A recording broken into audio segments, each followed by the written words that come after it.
सोचिए, आप एक पत्रकार हैं और किसी खबर को बोल देते हैं। उसके बाद आप लापता हो जाते हैं और किसी रोज आपका शव किसी सेप्टिक टैंक में पाया जाता है।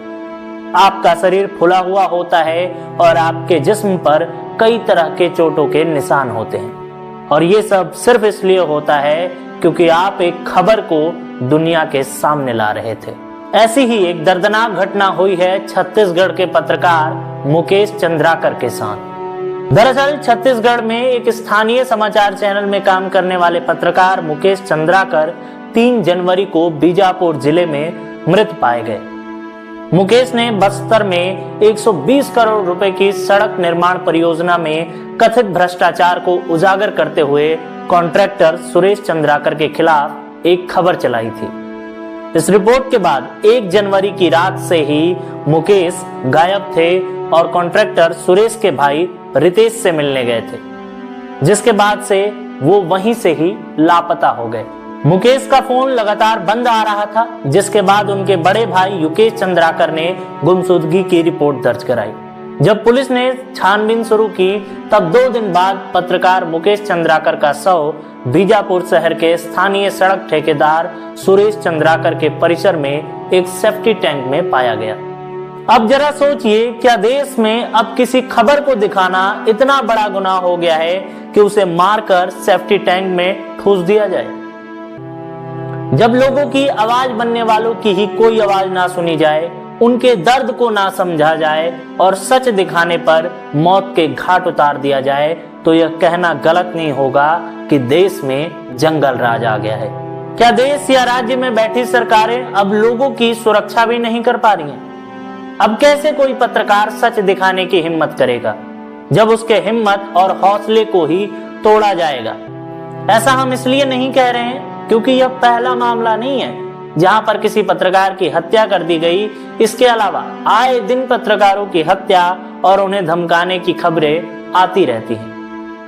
अब जब लोकतंत्र के चौथे स्तंभ की ही सुरक्षा नहीं हो पा रही है, तो वह पत्रकार कैसे किसी की सुरक्षा के लिए आवाज बन सकता है? चलिए आपको समझाते हैं कि आखिर क्यों पत्रकार मुकेश को अपनी जान गंवानी पड़ी। दरअसल बस्तर में 120 करोड़ रुपए की सड़क निर्माण परियोजना की जा रही थी। उसमें कथित भ्रष्टाचार को उजागर करते हुए कॉन्ट्रैक्टर सुरेश चंद्राकर के खिलाफ पत्रकार मुकेश चंद्राकर ने एक खबर चलाई थी। मुकेश के खबर का असर हुआ, जिसके बाद सरकार ने उस सड़क परियोजना पर जांच के आदेश भी दिए थे, जिससे इस घटना की शुरुआत हुई। चलिए आपको ये बताते हैं कि कैसे कोई परियोजना को बनाने में पैसे का भ्रष्टाचार किया जाता है। जब कोई परियोजना किसी नेता के द्वारा पारित की जाती है, तो उसमें एक राशि निर्धारित की जाती है।